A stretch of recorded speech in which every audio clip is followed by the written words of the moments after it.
My name's Adam Melnyk. I'm a leadership coach and owner of Seeing the Lead, and today I'm going to talk to you a lot about core values. So when we look at people, everybody has values. These are essentially principles that kind of guide our actions, thoughts, feelings, and beliefs. One of the things I always have to get into when I'm working with my clients is, what are their core values? What is important to them?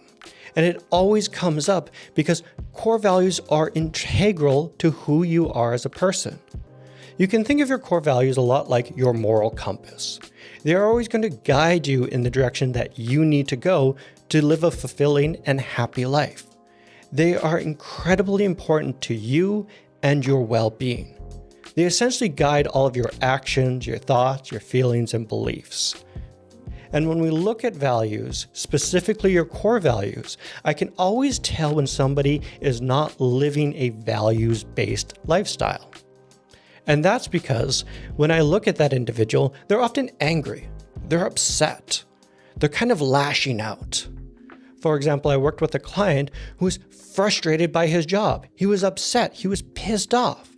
And the answer why he was so pissed off was his values were not being fulfilled and met at the organization. He felt that he was being used, he was being abused, and it was no longer a right fit for him. And so when he came to coaching, part of my job was to help him understand, hey, what are your values? And let's get you a life that is more values-led, so you feel fulfilled. And this is integral if you want to be happy, is to live a values-filled lifestyle. Because when you start fulfilling those values, and keep in mind, you will never actually fulfill a value completely. That's just not how it works. It's not like a tick box of like, oh yeah, I'm community orientated, so I just have to live my life in a community. Tick, done. No, that's not how it works. You have to continuously live that value through thick and thin, through changes in your lifestyle, through events that are playing out constantly. You must always be fulfilling that value. But the trick is understanding what that value is. And there's many different ways to understand your core values. Typically, if you're sitting down with me, I'll hear them because they keep coming back. For example, I was working with a client, and every single time we start getting into the idea of like, well, what type of life do you want to live? They kept talking about this idea of family. I want a family. Awesome. What sports do you want to play? Because they were really big into sports. They said soccer as opposed to tennis. That was important. When it came to talking about their friendship group and circle, they talked about getting people together to do board games. And it became clear that this individual had a value of community. He wanted a community. And if you don't have a coach to help you out with that, then some of the ways that you can hear those values is by, one, looking at who you idolized. If you idolize, for example, Batman, he is clearly showing traits that you want or have. For example, I was working with a client who idolized her dad. And when we started getting into those values, the reason why she idolized her dad was because he was strong and he was dependable. And those were values that were integral into her and her core values. All we had to do at that point is then take those values and integrate them into her life and her team and work environment. Another way to do your core values is to simply start looking at a values list and start selecting the top 4 values that really call to you and start looking at why this is important. Which leads us into the next part, which is, why do we even care about values? Well, first, if you don't live a values-based life, you're going to be miserable. I'm not going to lie. I've worked with so many clients that are just miserable at their jobs. And it's like, why are you miserable? Because your values are not being fulfilled. It's as simple as that. The second point is you are just harder to manipulate if you understand what your core values are. When you get into leadership, people are going to want things from you. People are going to try to manipulate you for their own benefit. And what they're going to start listening for is, what are your values? And they're going to try to play off those values to manipulate you.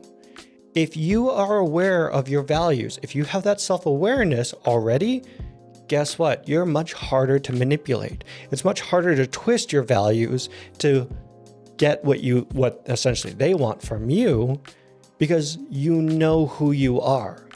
And that's critically important, especially in leadership, because the higher you go, the more people will want to manipulate you. Next, when you get into more corporate or organizational values, honestly, I find this so frustrating because many organizations will have this values list. These are our organizational values. But what ends up happening is nobody follows these values, and they start following the values instead of the leader or the executive or the president or the CEO or the manager. Because what ends up happening is the leader's core values starts leaking out and starts disseminating into the organization, creating what are essentially called accidental values. A fabulous example of this is there's a woman who is a president of a post-secondary. We're going to leave it at that. However, she values status, politics, and money. When we look at the organizational values, you can essentially cross them off as irrelevant. And instead, what we're seeing a lot of is individuals are being promoted based on status, politics, and money, and seeped into the organization to such a degree that upper leadership needs to kind of get gutted a little bit because of how bad the core values of the president have seeped into leadership. And the ship isn't steering straight anymore. It's starting to steer into rocks and is plain to see for anyone who is listening. And when we look at this president who has these essentially core values of money, politics, and status, it's not that she can't change those values. In fact, values do change. Core values take a lot to change. Just fundamentally, they take a lot to change, and they typically don't change from person to person. However, they can change, for example, with this president, if she had experiences that molded her and helped change those values. For example, if she came into coaching, we would explore those values further, and I would start asking questions along the lines of, how is this value helping you out? Is it helping you or hindering you? If it's hindering you, what do we need to do instead? And maybe shift those values a little bit to create values that will help her get from point A to point B. But when we look at values, values are critically important for you as an individual, because again, if you want to start leading a team, if you want to lead a happy lifestyle, you need to understand what your values are. It's just as simple as that. If you found this video helpful, please give it a like, a subscribe, and share it with a friend. Otherwise, I'll see you in the next video. Cheers.